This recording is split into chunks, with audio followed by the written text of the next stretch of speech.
Autant l'adage dit « un bien portant est un malade qui s'ignore », autant il est important de faire un check-up au moins une fois par an. L'hôpital militaire de région numéro 2 l'a bien compris, lui qui organise chaque semestre une vaste campagne de consultation gratuite. Le ministre de la Défense nous a donné cette autorisation de réaliser chaque semestre une campagne dans l'activité, cadrée dans l'activité qu'on appelle activité civilo-militaire, pour que les populations de la ville de Douala et même de ses environs, et même peut-être pour tous ceux qui viennent de plus loin, prennent connaissance de ce que l'armée continue tous les jours, au quotidien, de resserrer les liens entre elle, l'armée, et les populations au sein desquelles nous sommes installés.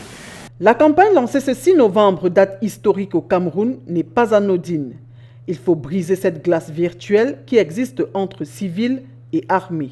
Donc il faudrait que les populations prennent l'habitude d'être au contact des militaires pour se sentir en confiance, se sentir en sécurité et, comme nous le savons tous, on ne peut pas se sentir en sécurité si on n'est pas en santé. Donc l'objectif premier, c'est de leur apporter cette santé au quotidien et de leur dire qu'il n'y a pas de limite entre elles, les populations, et les hôpitaux militaires, quels qu'ils soient sur le territoire national. Pas moins de 15 spécialités sont mises en avant ici, dans un circuit du malade bien défini. C'est bien organisé, c'est très bien organisé. On nous accueille à l'entrée et puis on nous attribue des numéros et puis c'est à base de ces numéros qu'on nous appelle.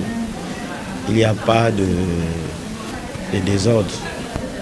Nous suivons l'ordre et puis ça va vite. L'accueil a été bien fait. Je n'ai pas attendu longtemps. On m'a bien reçu jusqu'ici. Certes, je n'ai pas encore fini, mais le peu de temps que j'ai déjà passé ici, bon, je ne peux pas dire qu'on m'a causé de soucis ou de tracas. J'ai été agréablement bien reçue et jusqu'ici, je suis satisfaite de leur accueil et de leur service. Les consultations ne sauraient être le bout de la chaîne. Pour permettre aux uns aux autres d'accéder aisément aux soins, un système a été mis en place. Des coûts seront réduits de moitié. Pour des cas comme la cataracte, les 25 premiers bénéficient d'une chirurgie gratuite. Le 26e ne devrait pas se décourager, la campagne s'achève le 10 novembre prochain. Si le semestre dernier a compté environ 1500 personnes, pour cette deuxième édition, ce sont près de 2000 qui sont attendues.